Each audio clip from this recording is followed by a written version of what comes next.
Oke teman-teman, Assalamualaikum warahmatullahi wabarakatuh.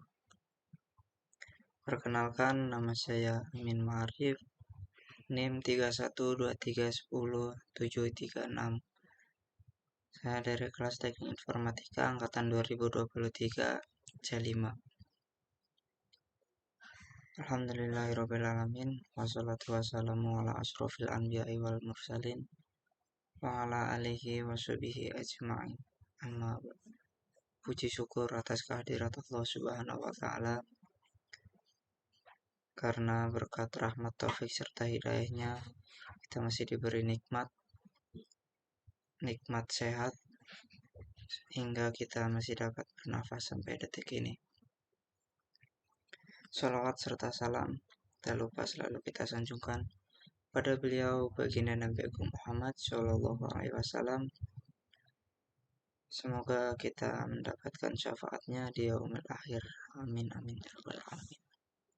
Oke teman-teman, di sini saya akan sedikit menjelaskan basis data, mata kuliah basis data. Sini ada beberapa topik, mungkin kurang lebih 10. Yang pertama ada DBMS, kedua redundasi data, ketiga entitas, keempat composite key, kelima indeks key, keenam jenis arsitektur basis data, 7 level basis data, 8 perbedaan basis data hierarki dengan basis data jaringan. Kemudian ada juga perbedaan relation database dengan entity relationship. Kemudian yang terakhir ada perbedaan SQL dan no SQL. Oke, kita masuk topik yang pertama, yaitu DBMS. Apa itu DBMS? DBMS itu kependekan dari Database Management System. Nah, untuk pengertiannya sendiri adalah perangkat lunak yang digunakan untuk mengelola dan mengatur basis data, memungkinkan pengguna untuk menyimpan, mengakses, dan mengelola data dengan efisien. Kemudian ada redundasi data. Redundasi data itu adalah keadaan di mana data yang sama disimpan beberapa kali dalam basis data. Hal ini dapat menyebabkan pemborosan penyimpanan dan kesulitan menjaga konsistensi data. Kemudian ada entitas. Entitas dalam konteks basis data adalah objek yang dapat diidentifikasi dan disimpan dalam basis data. Misalnya, dalam basis data toko online, entitas bisa berupa produk, pelanggan, atau pesanan. Kemudian ada composite key. Composite key adalah kunci yang terdiri dari 2 atau lebih atribut yang digunakan bersama-sama untuk mengidentifikasi secara unik secara basis setiap baris dalam basis data. Kemudian ada kegunaan indeks key. Indeks key digunakan untuk meningkatkan kinerja pencarian dalam basis data.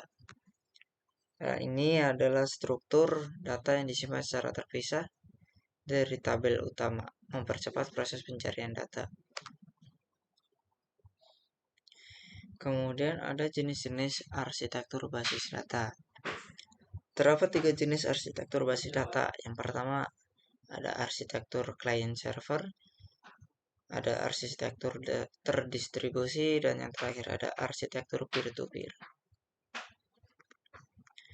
Kemudian ada juga level basis data. Level basis data mencakup level eksternal atau level pandangan, view level.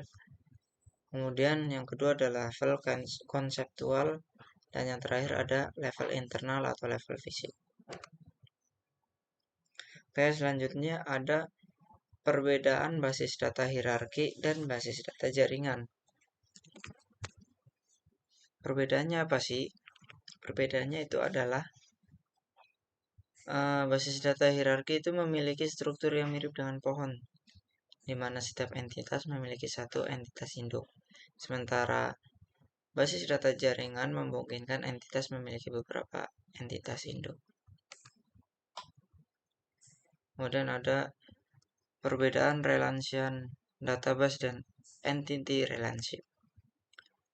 Relation database adalah jenis basis data yang digunakan atau basis data yang menggunakan tabel untuk menyimpan data dan mengelola hubungan antar tabel.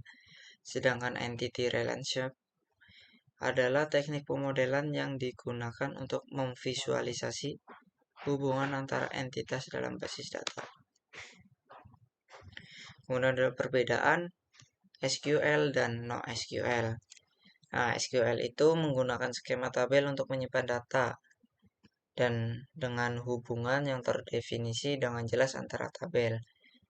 Sedangkan NoSQL itu tidak menggunakan skema tabel, melainkan mengadopsi model data yang fleksibel seperti dokumen, grafik, atau key value.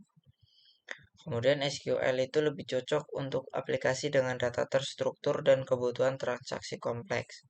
Sedangkan NoSQL cocok untuk aplikasi dengan volume data besar, kebutuhan skabilitas horizontal, dan fleksibilitas skema.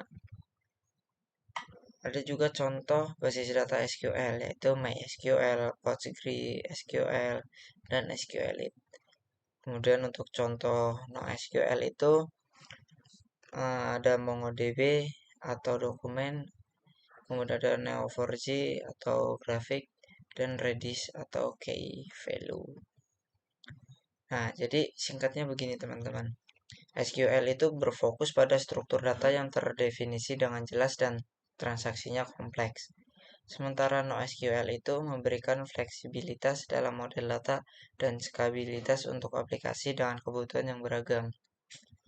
Gitu teman-teman. Dan itu yang terakhir ya teman-teman. Jadi itu saja yang bisa saya sampaikan. Mohon maaf bila ada tutur kata yang kurang tepat atau pengucapan yang kurang tepat. Saya mohon maaf yang sebesar-besarnya. Billahi taufik wal hidayah. Wassalamualaikum warahmatullahi wabarakatuh.